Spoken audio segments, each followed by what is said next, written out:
कानी बहू।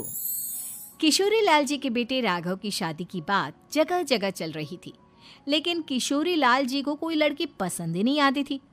और उसकी एक ही वजह थी, किशोरी लाल जी का लालची होना। उनको लड़की वालों से मोटा दहेज चाहिए था और इसी चक्कर में एक दिन वो एक बहुत पैसे वाले के घर अपने बेटे का रिश्ता लेकर पहुंचे। उस आदमी का नाम था ओम प्रकाश। देखे किशोरी लाल जी, मेरी एक ही बेटी है और मेरी सारी संपत्ति जायदाद सब कुछ मेरी बेटी नैना का ही है।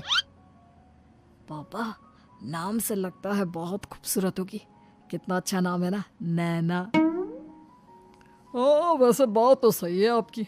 अब इतना पैसा है, जमीन जायदाद है, इकलौती बेटी, आप भी क्या करेंगे? सब कुछ उसे ही देंगे ना।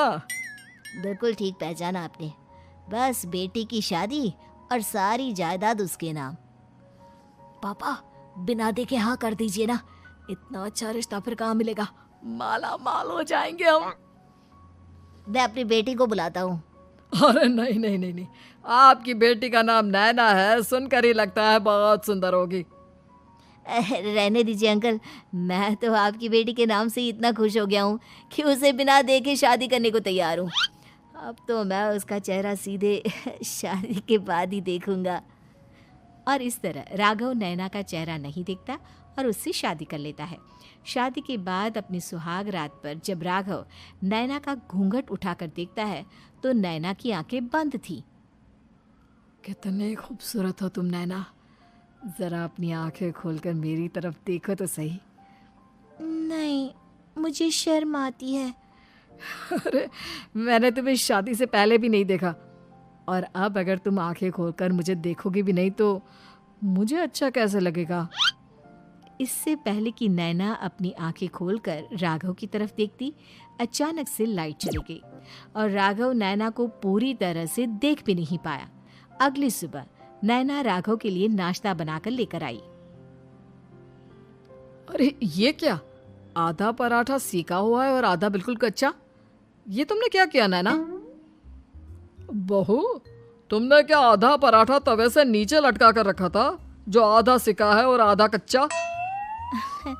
मुझे जितना दिखेगा उतना ही तो सीखूंगी ना पापा जी।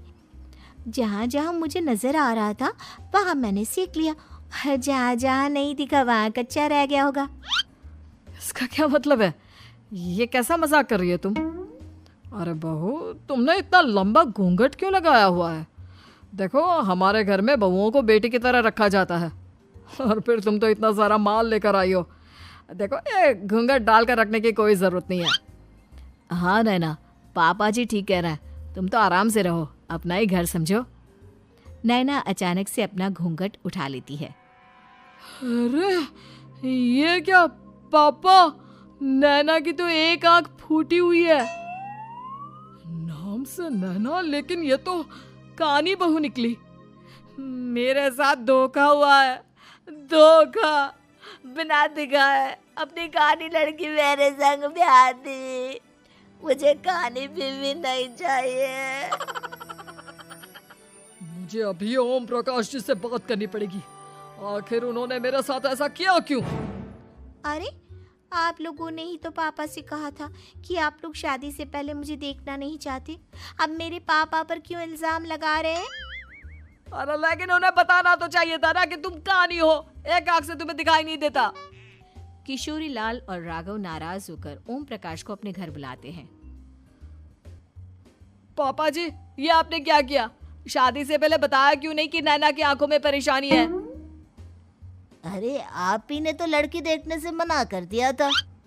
अरे लेकिन आप बता तो सकते थे। आपको तो हमारी बेटी की प्रॉपर्टी चाहिए थी, वो भी पूरी की पूरी। अब क्या हुआ अगर उसे आधा दिखाई देता है? प्रॉपर्टी तो आपको पूरी मिल गई ना। अरे ये क्या बात हुई? मेरी शादी प्रॉपर्टी से नहीं, आपकी बेटी से हुई है।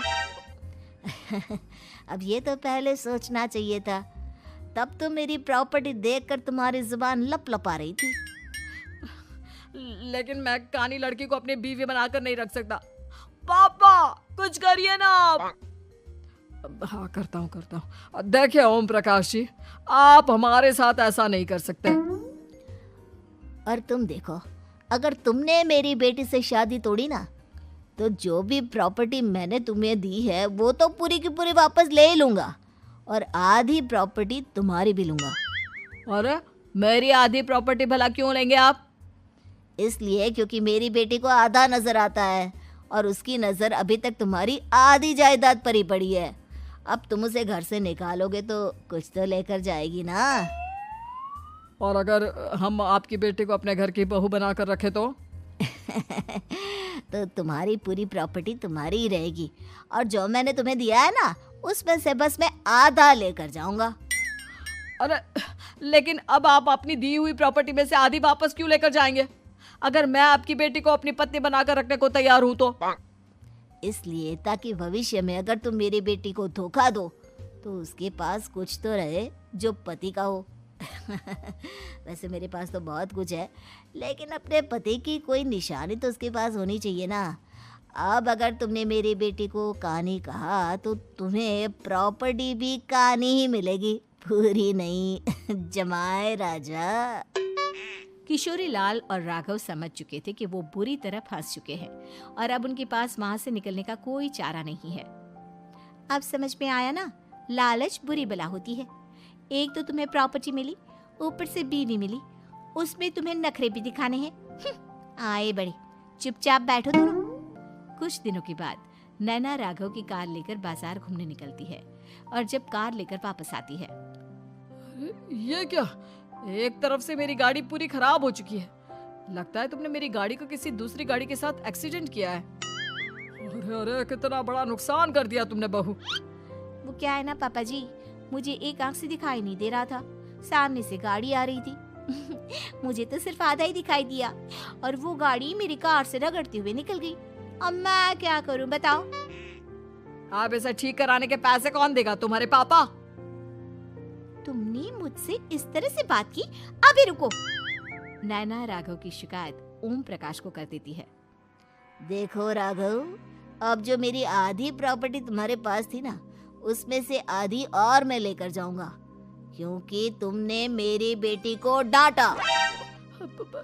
अरे नहीं नहीं पापा जी, गलती हो गई, माफ कर दो। गलती की तो कोई गुंजाइश ही नहीं। अगली बार मेरी बेटी को डांटा तो बची हुई आधी में से आधी और ले जाऊंगा। लालच के चक्कर में हम दोनों ने बहुत बड़ी गलती कर दी बेटा। एक तो तुम्हें कानी बहू मिली और ऊपर से जो माल मिला वो भी काना। इस तरह राघव की हर एक गलती पर ओम प्रकाश उसकी प्रॉपर्टी का आधा आधा हिस्सा लेकर अपना सारा माल वापस ले गया और राघव को कानी बीवी से काम चलाना पड़ा। भाई लालच वाकई में बुरी बला है।